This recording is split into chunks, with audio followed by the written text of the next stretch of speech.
All right, welcome to Design Tokens Demystified. We're going to cover a lot of the basics around design tokens in a more quicker, more structured format. Starting off with why design tokens are so important before we get into some of the different token collections and why it's so important to use your different token collections and not group all of your tokens in one collection to really streamline and boost your workflow.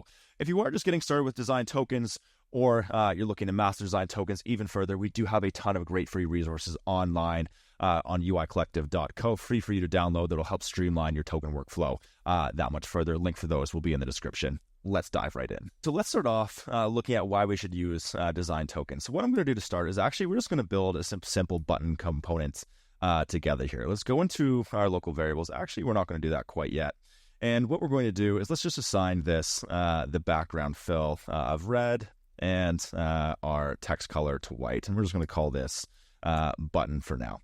Now, if we weren't using design tokens, and let's say I have three different banners, one for a contact form, one for a marketing landing page, and another for a hero banner on another element of our website. If I wasn't using design tokens, and let's just say as an example, I maybe wanted to change the color of this red very slightly. Again, this might be a little bit of an extreme example, because ideally your button colors are set far in advance and they're already associated with your brand, so you might not be changing them all that often. But again, this is just an example. So if I wanted to change this red to a simply darker shade of red, so very more slightly darker shade, what I'd actually have to do without design tokens is just manually go in and change those individually, or bulk select all of these buttons and change those colors individually. The problem with that is that if you have 100 different buttons on 50 different pages of your website, you can imagine how tedious that would be in order to have to go through, find all those buttons and change those colors automatically. Again, you don't want to do that, and that is without design tokens. Now, if you're looking to get started with design tokens, the first thing you should know is why design tokens are so useful. So the beauty of design tokens is that if I was to, let's just copy this fill color here. Let's go into our local variables. And again, variables, tokens, relatively the same thing. Variables are just Figma's version of design tokens, with design tokens being made famous by Token Studio, which is a Figma plugin. So you should be sure to check that out, actually. There are some differences between the two and also some similarities as well. So let's go ahead and just call this background. And then let's copy in our color here. Let's create another one, for our text. Let's set this to white. And then let's go ahead and apply all of these tokens or variables. So our background and text. So now that these are all tokenized per se, if I wanted to adjust the color of this background, of our button background, all I'd have to do is just simply adjust one value. And notice how all the elements that share that value change. That's the beauty of design tokens. The same with things like text as well. If I wanted to change it to black, gray, all the way back to white, I can see that all those elements that have been assigned those design tokens actually change along with it. Now, if you are just getting started with design tokens, one thing I would just like to call out is that design tokens are not specific to colors. Whatever YouTube tutorial you're watching, TikTok, whatever it is, they're usually always referencing colors because that's just the easiest thing to reference when you're talking about design tokens. But they can also be numbers, text strings, booleans as well. There's a whole lot that can go into design tokens. So you're really just touching the surface here. As an example, if I was to set this to 2 and maybe wanted to give each of our buttons that nice corner radius of 2, I can see that those are applied. And if I wanted to make it nice and round, pill-shaped, all I have to do is adjust the main token. Again, so that's the beauty of working with tokens and why you as a designer, whether you're just getting started with design, setting up your design system, or working on a design system team, or even a design leader themselves, managing a team of designers, why it's so critically important to be working with design systems. It guarantees design consistency and it makes your lives as designers way easier. All right, now, if you're just getting started with design tokens, and again, this is what this video is really meant to do, is just to demystify a lot of the more common elements associated with design tokens. I do have some more larger tutorials getting more in depth on some of the items that I'm talking about today. I'll put some links for some of those videos in the description. But if you're just getting started with design tokens, one thing I often see, especially if you're just getting started, is I see, let me just rename this collection here to tokens or variables, is what I actually end up seeing is every token or variable that a designer is using in one collection.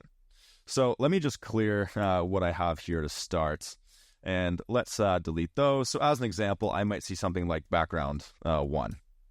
Then I see background 2, background 3, and then background 4. I then also see things like text, and then I see subtext, then I see subtext, and then I see, paragraph text, all those elements like that.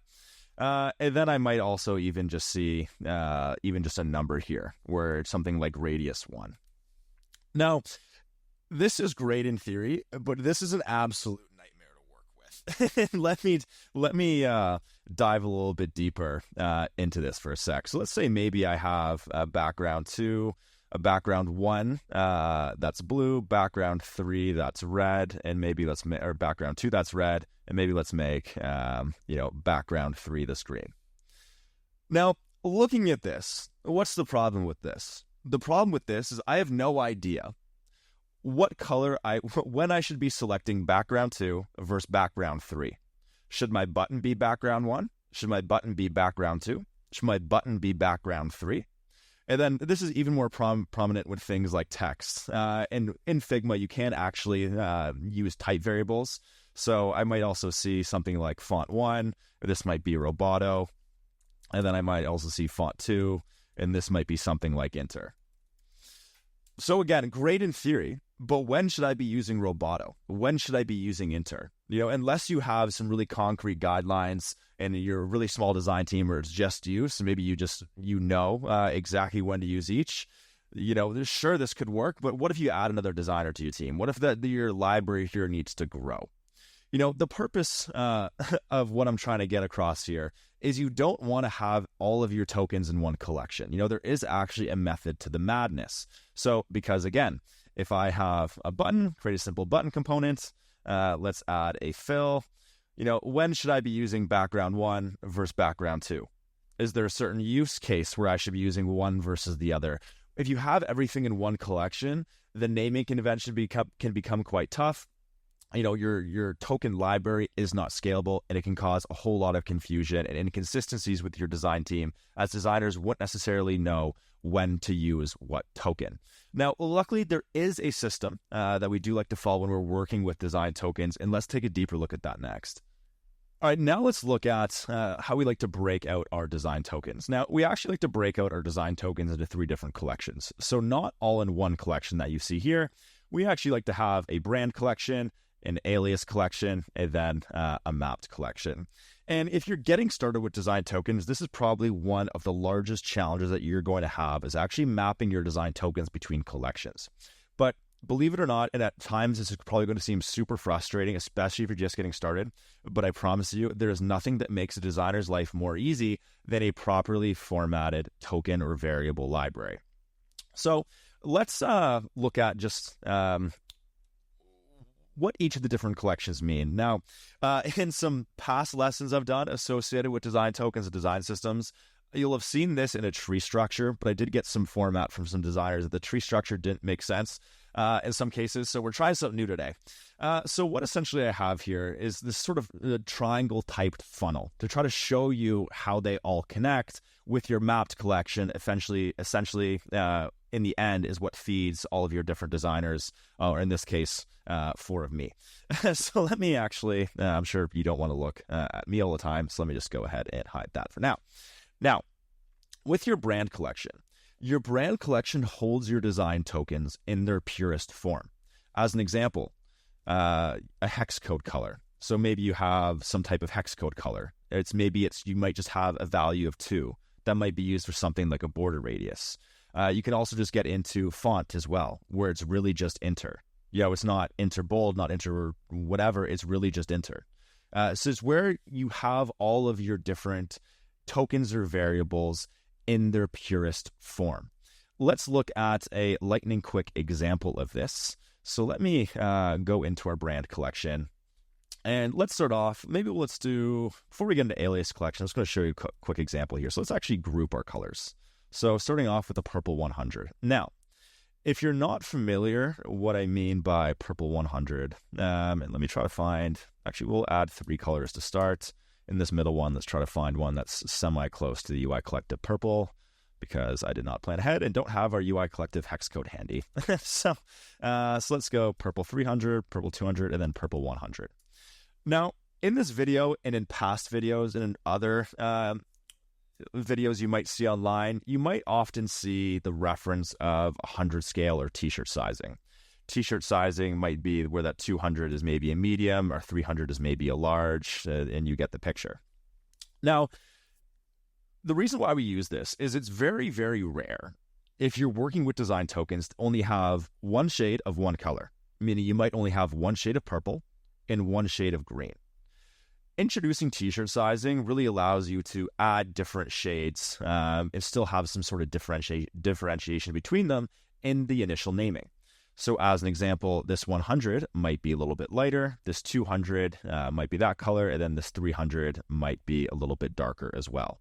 So, and again, this can get up to 1,000, this can get up to 1,500, depending on how many colors you might have associated with the purple.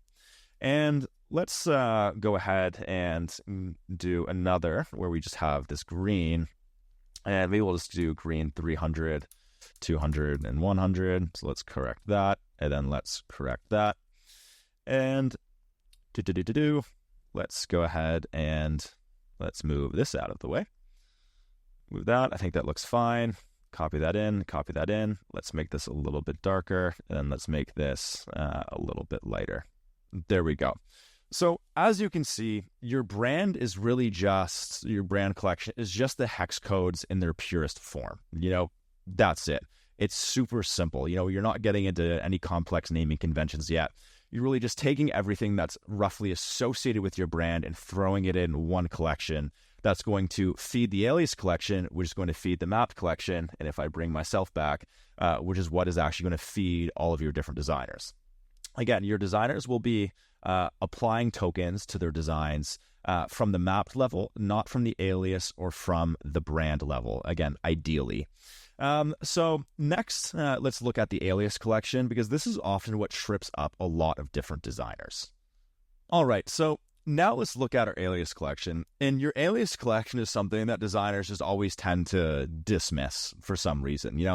A lot of designers tend to just go from their brand collection right to their mapped collection. And then 6 months later, they end up going back to their alias collection because they do need that layer in between. So it might not make sense now, but trust me, even if you're just getting started with your design tokens, have some type of middle collection between your brand and your mapped collection for the reasons that I'm about to show you. Because sure, we might have all of our colors here in our brand collection. So we have our purple, our green, we might have a blue, yellow, orange, all the colors of the rainbow associated with our brand. But let's say even just looking between the purple and the green, what color is my primary color? Is my primary color green? Is my primary color purple? Your alias collection is where you actually begin to define what are your main colors and what their purpose is going to eventually lead into. As an example, let's go into this. So let's go with our primary to start. So as I'm sure you know, our primary color is that UI Collective purple. So let's go primary 300, our primary 200, and our primary 100. So what we're going to do then is, again, we're not adding the same hex codes as we did in our brand, but we're actually going to be connecting them together. Again, that goes back to the first part of this video. We're showing the true value of design tokens. So let's take this 200 and let's tie this back to the 200 of our purple. So essentially what this is saying that our primary, and again, often another thing that I do often see is whatever your main color associated with your brand, it's where you're assigning it the default, just so designers do know that this is our default brand primary color. So let's maybe just leave that as default for now. And we're actually connecting our alias colors into our brand collection themselves. Again, so now we know what our primary color is, what our secondary color is. There's a little bit of duplicate work, and this is where oftentimes designers do this. They're like, I really don't need to do this. But trust me, you do, because you need to know what your primary color is, what your secondary color is, what your tertiary color is. And this even gets into things like your success states as well. So if I go back into the brand collection, what is green usually used for? Green is usually used for some type of success state. Maybe it's to let the user know that a form has been completed successfully, so on and so forth. So let's go into our alias collection, and this is where you can also begin to define those elements as well. What colors, maybe you have multi shades of green, different color scales, slightly different shades overall. What color is for your success state, for your warning state, for your error state. So again, if I was to, let's maybe go with our success default, and then maybe a success 100, and then a success 300. And let's go ahead and create the alias of this for our 200, create the alias of this for our 100, and then create the alias of this for our 300.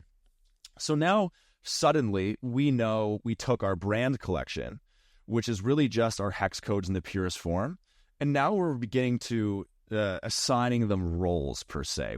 Now we know what our primary color is. Now we know what our secondary color is. Now we know what colors are associated with warning, with error, and all those different types of elements as well, which is eventually what's going to feed into our mapped collection. Because again, maybe just as an example here, just a little bit of a teaser. So I have my success colors, but what colors are my text success? What colors are my surface success? What colors are my icon success? Your success colors can branch out into all of these different elements that are actually consumed by your designers, and that's what we're going to look at next. All right, now let's look at our mapped collection. So your mapped collection, again, is what is actually consumed by your designers. Your designers will be pulling from that mapped collection. And if you're building out design systems, the colors and the attributes that you're applying to your components will also be pulling from this mapped collection. They're not going to be pulling from your alias, and you're not going to be pulling from your brand.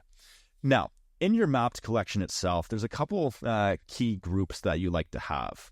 So when it comes to your tokens, what I always like to have is a group for your surface. So let's just say a surface success.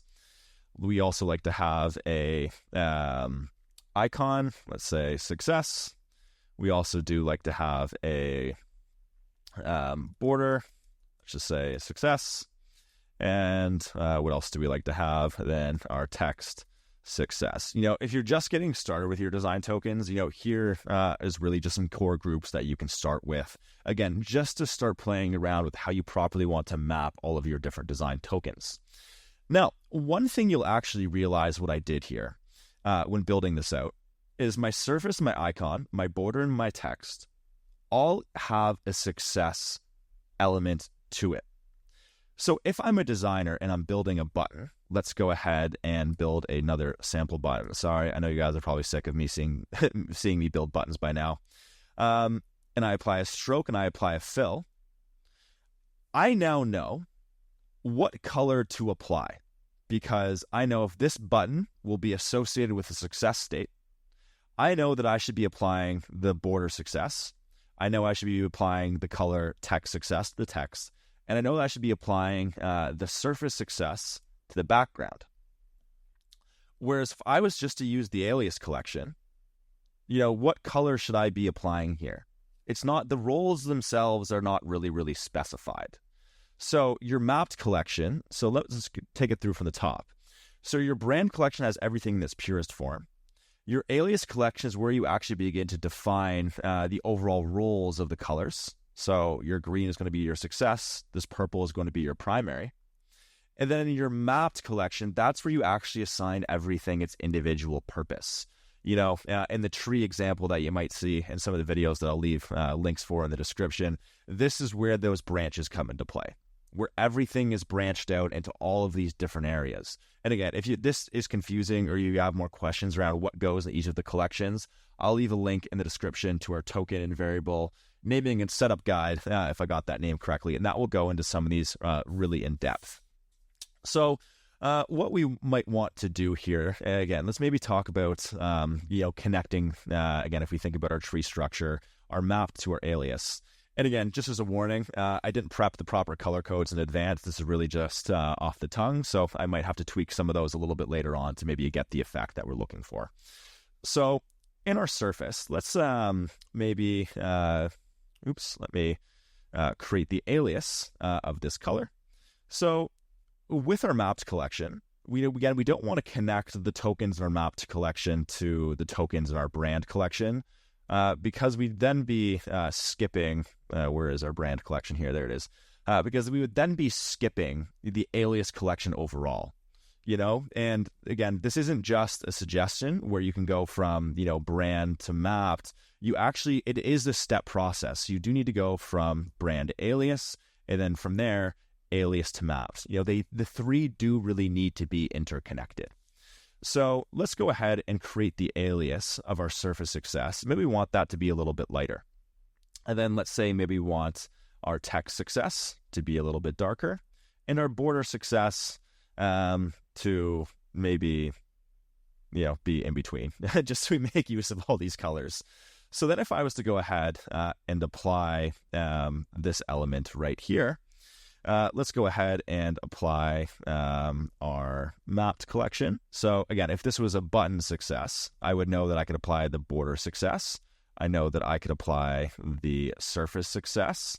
And then I know that I could apply the text success to the color. So it's a real ugly looking button, but hopefully you get the idea right now. And then I could go ahead and apply the text success.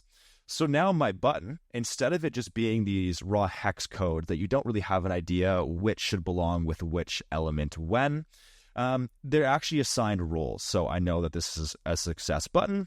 So I have the surface success applied, I have the border success applied, and then I have the text success applied as well. So in your tokens, that really goes for all of your different themes per se. So, in your surface success, you'd also have a surface warning, a surface error, a surface primary. And that's a really good one that I'd like to cover as well. So we might have our surface primary. So our surface primary would be our alias primary default. So again, if I had a generic marketing page or banner as an example, maybe we just visualize it right here. So maybe you have, or let's maybe go with a form instead. So maybe on your marketing page, your landing page, is you have, different forms. Then at the bottom, you have, let me get rid of that button, where to build fresh to start, our button. There we go. Let's go ahead and apply that button. I would then know that because this is our primary color and it's a primary button that we see everywhere, I just have to go ahead and apply that surface primary. And again, this is talking about it on a high level. We tend not to have surface primary, but it might actually be surface action because it's an action that you're applying to that button. Again, if you're confused about any of the terminology at all, I know that can be really confusing. Be sure to watch our token and variable naming and setup guide. It goes into some of those naming conventions a little bit more in depth. But for now, let's just go surface primary again, just because we're talking about some of the intros here. I don't want to get you too confused right now. So hopefully that makes sense around why we tend to build out our token collections. We break them out into your brand, your alias, and your mapped collection, instead of having everything in one collection, every token in one collection, as I do tend to see a lot of the time. And if you're just getting started with your design tokens, you need some sample files to reference. We do have a ton of great free resources available on uicollective.co. Even from our light design system, if you want to get more familiar about how some of your tokens are applied, that's a real great one for you. We also have a variable starter kit as well, which is awesome. And if you are an approved member of our community, sign up, create your profile. You do actually get access to our component education, which takes you in depth into the process of building out components and actually working with your design tokens as well. So be sure to check out some of our free downloads. Again, built for the community, by the community, totally free to download it. Hopefully this will help streamline your workflow and get you more familiar with using your design tokens.